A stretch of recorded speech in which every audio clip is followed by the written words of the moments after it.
소각장 관련 소송 결과가 잇따라 나오고 있습니다. 청주시의 초기 대응과 소송 전략에 따라 승패가 갈렸다는 분석이 나오고 있습니다. 한 남성이 헤어진 여자친구에게 흉기를 휘둘러 크게 다치는 일이 발생했습니다. 범행 전 미리 흉기를 준비했던 것으로 드러났습니다. 초등 스포츠 강사들이 무기계약직 전환을 요구하고 있습니다. 관련 법에 1년 계약직으로 못 박혀 있다 보니 제도 개선이 필요하다는 목소리가 커지고 있습니다. 코로나 여파로 음성군 감곡터미널의 동서울행 노선이 없어질 위기에 처했습니다. 현실화되면 각종 불편이 예상되는 만큼 대책 마련이 시급한 상황입니다. 여러분 안녕하십니까. CJB 8시 뉴스 시작합니다. 스토킹 범죄가 기승을 부리고 있는 요즘 충북 옥천군에서도 한 남성이 헤어진 여자친구에게 흉기를 휘두르는 일이 있었습니다. 피해 여성은 복부를 크게 다쳐 치료를 받고 있는데 이 남성은 범행 전 미리 흉기를 준비했던 것으로 드러났습니다. 진기훈 기자입니다. 충북 옥천군의 한 골목. 한 남성이 뛰어들어오고 뒤이어 흰색 승용차가 남성을 추격해 차량에 태웁니다. 이 남성은 헤어진 여자친구를 흉기로 찌르고 달아난 26살 A씨로 딸이 흉기에 찔렸다는 신고를 받고 출동한 경찰에 범행 1시간여 만에 붙잡혔습니다. 사건은 오늘 오전 11시 50분쯤 옥천군의 한 아파트 계단에서 벌어졌습니다. 남성은 이곳 비상계단에서 전 연인을 흉기로 공격한 뒤 그대로 도주했습니다. 피는 많이 흘렸어요. 피 자국 이런 거만 사실 초반 사용도 하나 내와서 서 있고. 20대 피해 여성은 배에 상처를 입고 곧바로 병원으로 이송돼 현재 치료를 받고 있습니다.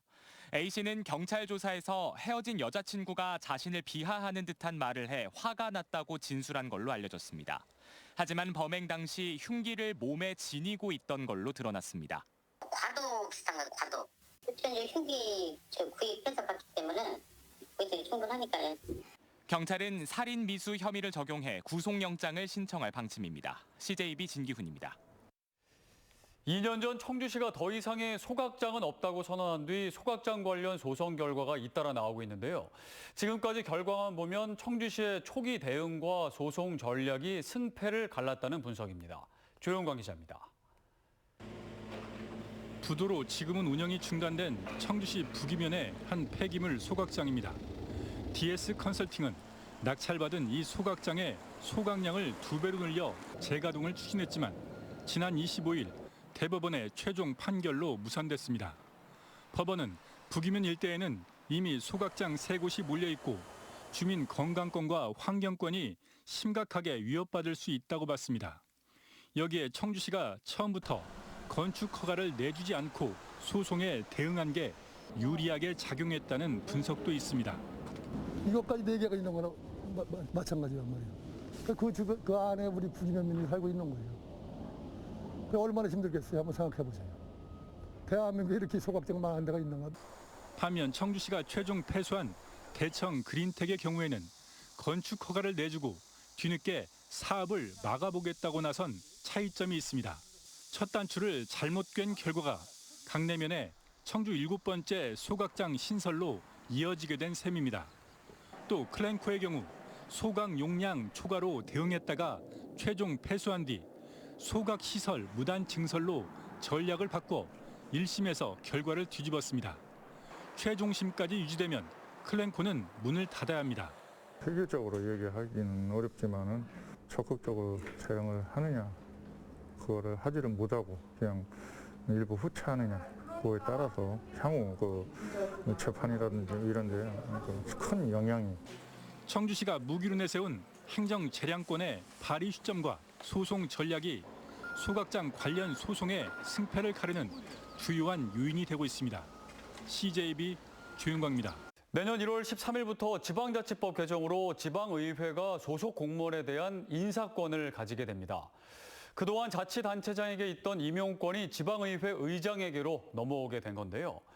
현재 충북도의회를 포함한 각 시군 의회에는 집행부에서 1, 2년 주기로 임시 파견된 공무원들이 의회 사무를 맡고 있습니다. 지방의원들을 보좌하면서 의회 살림살이를 꾸려나가는 일을 하고 있는데요. 문제는 이들에 대한 모든 인사권을 자치단체장이 쥐고 있다 보니 집행부에 대한 견제와 감시라는 지방의회의 역할을 제대로 수행하는 데 한계가 있다는 점입니다. 이제 지방의회 인사권 독립으로 의회직 공무원이 생기게 되면 공무원 입장에서는 다시 집행부로 돌아가지 않아도 되니 의회에 대한 소속감과 업무 집중도, 그리고 나아가 전문성이 향상될 것으로 기대됩니다. 이런 부분은 집행부를 감시하고 견제하는 의회의 기능이 강화되는 쪽으로 기여를 하게 될 텐데요. 여기에 의원들의 정책 발굴과 의정 활동을 보좌하는 정책 지원관도 의원 정수의 2분의 1 범위 내에서 추가로 선발할 수 있어 지방의회의 위상이 한층 더 높아질 것으로 기대되고 있습니다. 다만 집행부와의 단절감이나 승진 적체 등으로 의회 근무를 기피하는 분위기가 현재 전국적으로 동시에 나타나고 있다는 점. 이렇다 보니 젊고 유능한 인재가 의회직을 외면할 수도 있다는 우려 등은 꼭 해결해야 할 과제입니다.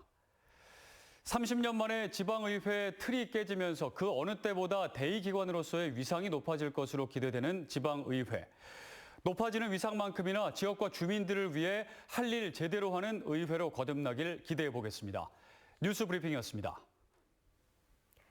지난해부터 코로나19 여파로 고속버스나 시외버스 노선이 줄거나 아예 사라지는 경우가 많은데요.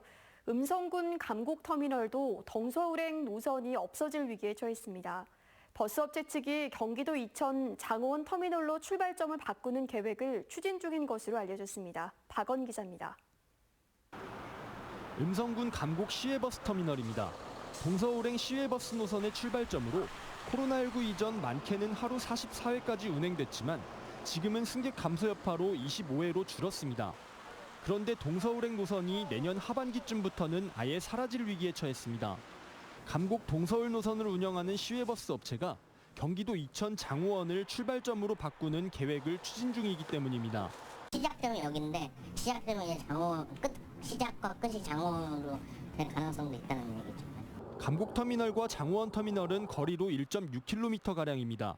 하지만 걸어서는 30분 넘게 걸리고 시내버스가 없어 택시를 타면 할증이 돼 4,000원 이상의 금액이 소요됩니다.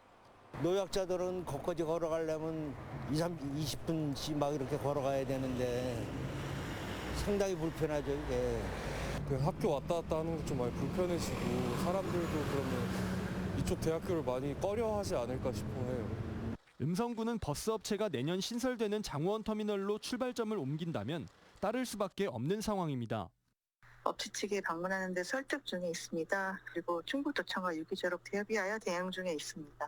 장호원으로 이전이 현실화되면 지역에서 각종 불편이 예상되는 만큼 대책 마련이 시급합니다.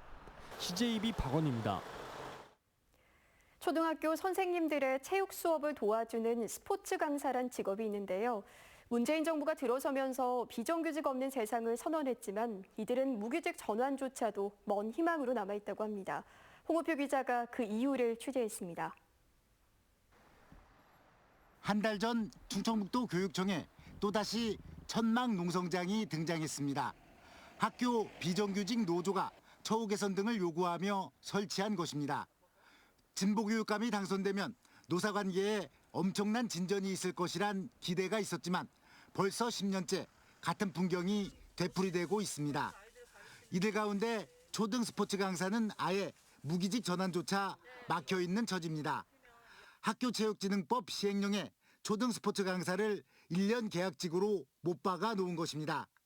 지난 2017년 교육부의 정규직 전환 심의위원회에서도 고용 안정을 위한 합리적 개선만을 권고했을 뿐 무기계약직 대상에서 제외했습니다. 청소원, 조리실무사, 교무실무사, 행정실무사 등이 무기직으로 신분이 바뀐 것과도 대비됩니다.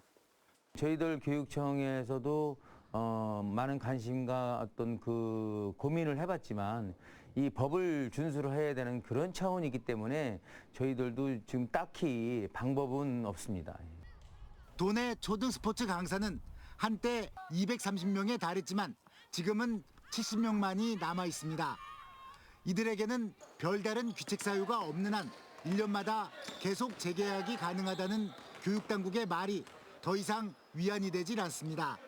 교육청에서는 교육부에서 해결해야 된다고 보는 거고 다른 지역 같은 경우는 교육감이 결단해서 초등스포츠 강사의 강사라는 명칭을 변경을 해서 다른 직군으로 전환해서 사실 고용 안정을 해결하는 경우도 있어서 이명박 정부 시절 청년 일자리 창출이란 취지로 한시적으로 도입됐다는 초등 스포츠 강사.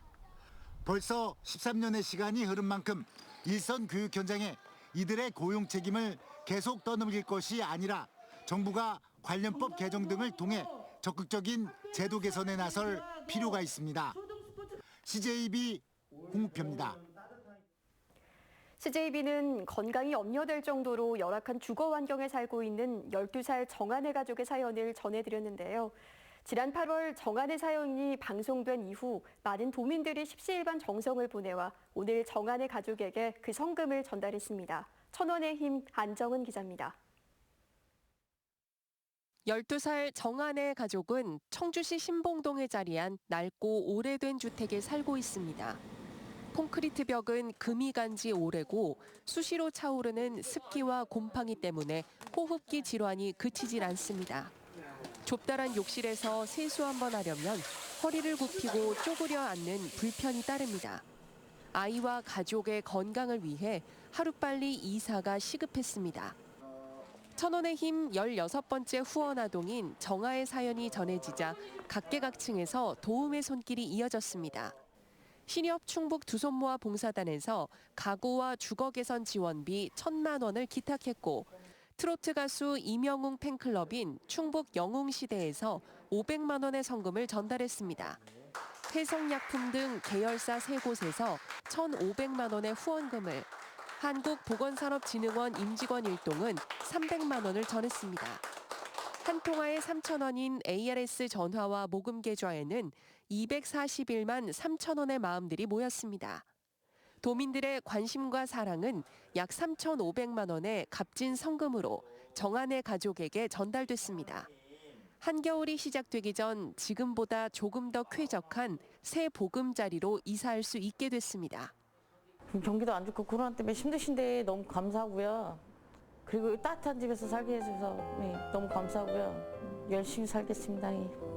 CJB는 초록우산 어린이재단과 함께 사랑과 나눔의 실천을 계속 이어가고자 합니다. CJB 천원의 힘 희망 캠페인은 아이들의 행복한 성장을 언제나 응원합니다. CJB 안정은입니다. 오늘 오후 4시 기준 도내에서 코로나19 신규 확진자는 40명이 추가로 발생했습니다. 보은과 옥천, 단양을 제외한 도내 모든 시군에서 확진자가 나온 가운데 청주에서 가장 많은 18명의 확진자가 나왔습니다. 지난 8일 제천에서 확진된 80대가 숨지면서 누적 사망자는 92명, 확진자는 8,826명으로 늘었습니다. 오늘 열린 충북도의회 예산결산특별위원회에서 충청북도의 내년 무상급식 예산 감액 편성을 질타하는 목소리가 이어졌습니다. 의원들은 무상급식 예산 삭감은 아이들이 후순위로 밀린 것이라며 충청북도가 방향성을 잘못 잡은 만큼 예산 삭감을 철회하라고 요구했습니다. 예결특위는 충청북도와 교육청이 진정성을 갖고 이번 갈등을 유발한 교육재난지원금 문제를 합의하는 것이 중요하다고 강조했습니다. 국민의힘 윤석열 대선 후보는 세종시가 실질적인 수도로서 기능을 확실하게 할 수 있도록 하겠다고 밝혔습니다. 윤석열 후보는 2박 3일 충청 방문의 첫 일정으로 세종시 밀마루 전망대를 찾은 자리에서 중앙부처만 내려와서 될 문제가 아니라 문화와 예술, 교육과 정책 토론의 장을 구축하겠다고 말했습니다. 또 신중부 시대를 열기 위해 세종시 주변의 첨단 과학기술단지를 더욱 육성해야 한다고 강조했습니다. 윤석열 후보는 내일은 청주 일대를 방문할 예정입니다. 충청권 메가시티 조성을 위해선 특별 지방자치단체를 설립해 광역행정을 통합해야 한다는 연구용역 결과가 나왔습니다. 대전 세종연구원에서 열린 충청권 메가시티 전략수립 연구용역 최종 보고회에서 산업경제와 광역인프라 등 세부 사업들이 정상적으로 추진되기 위해선 광역협력 거버넌스가 중요하다는 의견이 나왔습니다. 충북경제자유구역청은 소방청의 119 항공정비실 예정지로 청주 에어로폴리스 2지구가 최종 선정됐다고 밝혔습니다. 119 항공정비실은 소방헬기 통합 정비 운용의 기반으로 2025년까지 2만 3천 제곱미터 규모로 설립됩니다.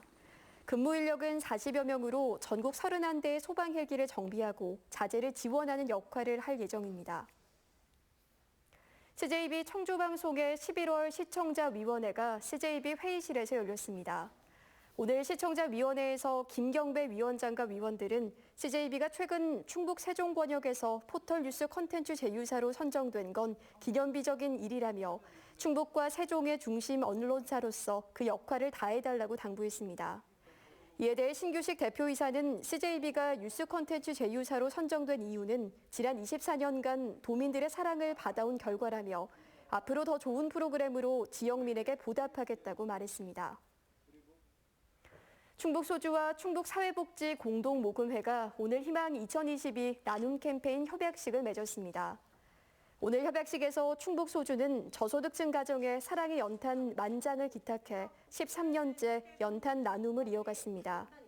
또 내년 1월까지 생산하는 소주병에 나눔 모두를 위한 사회 백신이라는 문구를 넣어 나눔 문화 확산에 힘을 보태기로 했습니다. 충북교사노조가 한국노총에서 활동합니다. 충북교사노조와 한국노총 충북본부는 오늘 인준식을 열고 공식 가입 절차를 마쳤습니다. 교사노조는 공무원 교원들의 노동 기본권과 정치 기본권 확보를 목표로 하고 있습니다. 이상으로 CJ 8시 뉴스를 모두 마칩니다. 시청해주신 여러분 고맙습니다.